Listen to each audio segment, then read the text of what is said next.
आज की कहानी का टाइटल है कैसे खुश करूं मैं इनको। काव्या ने अपने ससुर से कहा, पापा खाना लग गया है, चलिए खाना खाने। काव्या की सास बोलती है, चलिए जल्दी, आज बहुत देर हो गई है, भूख लग गई है जोरों की। काव्या को सुबह बच्चे के स्कूल जाना पड़ गया था। पति अमर शहर में थे नहीं और स्कूल में पीटीएम था। काव्या ने सुबह उठकर ही पहले नाश्ता और फिर खाना बना लिया था। बस चावल बनाना बचा था जो उसने स्कूल से आकर बनाया था। चावल बाद में बनाने का भी एक कारण था। अभी कुछ दिनों पहले की ही बात थी कि काव्या को डॉक्टर के पास जाना था, क्योंकि उसे आशंका थी कि उसे लौटने में देर हो जाएगी। इसलिए उसने पूरा खाना बनाकर कैसरोल में रख दिया ताकि सब गर्म रहे। दाल और सब्जी के साथ उसने चावल बनाकर भी रख दिया, जिससे उसकी सासू माँ को कुछ न बनाना पड़े। काव्या को मालूम था कि उसकी सास की कमर में दर्द रहता है और वो ऐसा बिल्कुल नहीं चाहती थी कि उनको कोई भी तकलीफ हो। काव्या के घर में घुसते ही सास ने सबसे पहले टोकते हुए कहा, काव्या आज तुमने चावल क्यों सुबह सुबह बना दिया? खाने के समय तक पूरा ठंडा हो गया था, दाल भी एकदम पानी लग रही थी, दिन में खाना बर्बाद हो गया, स्वाद ही नहीं रहा था। आइंदा से कहीं जाना हो तो मुझसे कह देना बनाने को। काव्या बोलती है, माँ जी मैंने तो सब खाना कैसरोल में रखा था ताकि गर्म रहे, ठंडा कैसे हो गया? तो मैं क्या झूठ बोल रही हूँ? तुम्हें मुझ पर विश्वास नहीं है तो पापा से पूछ लो, सास ने गुस्से में कहा। अरे नहीं माँ, मैंने ऐसा नहीं कहा, हो सकता है कैसरोल सही ना हो, काव्या ने उन्हें समझाया। पर सास तो सास है। वो काव्या से नाराज हो गई और 2 दिन तक बातचीत बंद कर दी।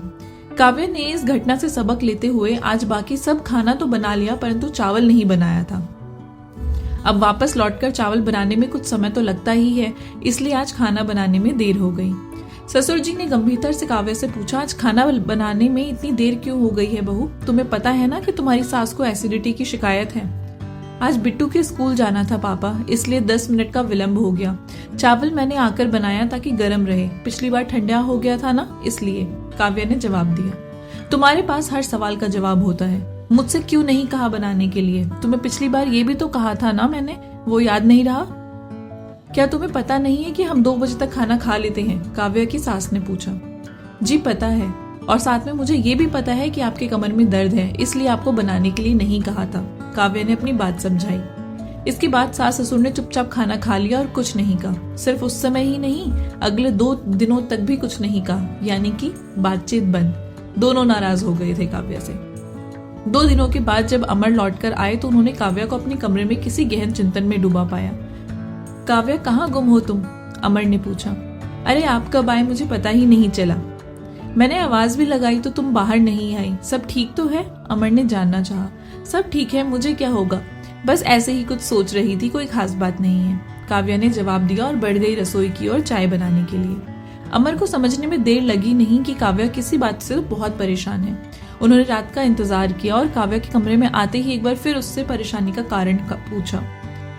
पहले तो काव्या ने नहीं बताया, परंतु बहुत जिद करने पर उसने अमर से अपनी चिंता का कारण बताया।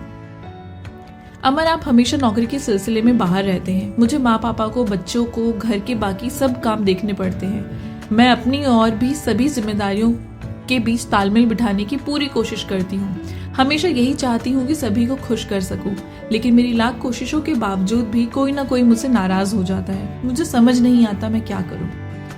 तुम पहेलियां बुझाने की जगह मुझे साफ साफ बताओ क्या हुआ है, कौन नाराज है और किस लिए? अमर ने जानना चाहा। काव्या ने सारी बात अमर को बताई कि कैसे एक बार उसके चावल बनाने पर माँ पापा उससे खफा हो गए थे और फिर नहीं बनाने पर। मैं आपके माता पिता की शिकायत नहीं कर रही, पर मुझे बताइए कि मैंने कहाँ गलती की है। आप मेरी जगह होते तो क्या करते? काव्या ने पूछा।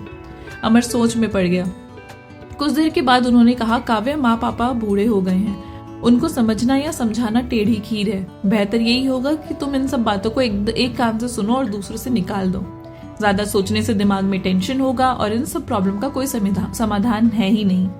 मैं तुम्हें अच्छे से समझता हूँ और जानता हूँ कि तुम कभी कोई गलती नहीं करती।